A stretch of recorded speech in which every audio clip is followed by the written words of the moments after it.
My corner of the world. I didn't realize just how much I could rediscover about myself just by returning to the place I'd spent the majority of my childhood.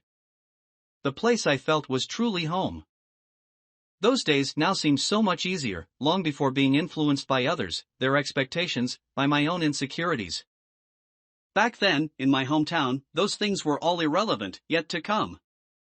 I don't remember ever worrying about what I'd be doing 5 years from now.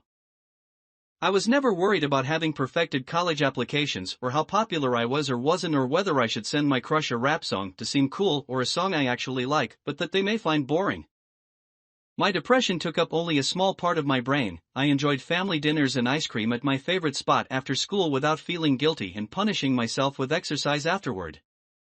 As I stare now, at my old front porch, at the dying flower bed, the one my mom would spend hours watering, its flowers now wilted, with patches of bald spots like an aging man's head, I remember how I used to walk out the door, cross the street, and knock on a big brown door.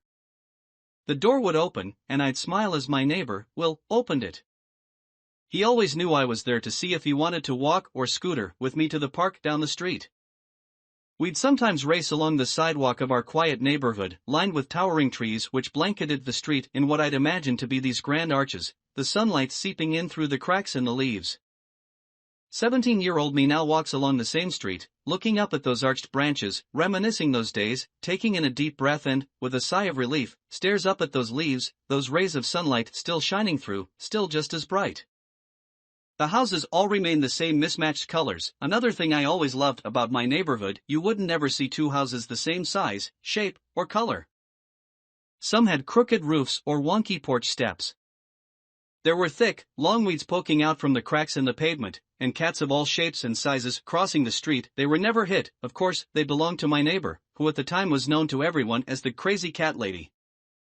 She owned many, many felines and always left her windows open so they could come and go as they pleased. I always aspired to someday be just like her.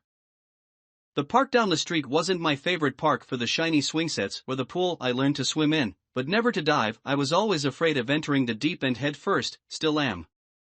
But for its famous fallen tree. There was a large tree which lay on its side, funky looking and so big it was like a redwood had accidentally been planted in the middle of the park. And it was perfect. In those times, this tree felt like mine, and I'd climbed it since I could remember learning how to walk. Revisiting the tree felt like an old yet familiar ritual. Approaching it, I gently felt of its grooves, gliding my hand along its trunk as if it was a horse's mane. It almost felt like one, with eyes looking into mine, and a soul that could sense what I was thinking. I had this intense sense of nostalgia as I set foot onto its base, remembering how my 5-year-old self would wobble, terrified of falling from what now seemed like such a low height, walking the length of the tree like a tightrope, afraid of plummeting to what I once felt would be instant death. I almost still get chills now, like I used to all those years ago. Remembering now how brave I felt the first time I made it all the way to the end, to its branches, sitting down to enjoy what at the time felt like the most beautiful view from so far up above, but now felt like taking a seat not too far from the ground below. It wasn't just the park I needed to revisit, though, but the church across the street, too. I'd never once set a single foot inside the quaint white chapel, but its charcoal parking lot was sacred. I'd learned how to ride a bike there, my nose running with snot as I'd let out frustrated screams and protests, telling my mom I'd be the only kid in the world who couldn't ride a bike. I felt it was too heavy to pedal.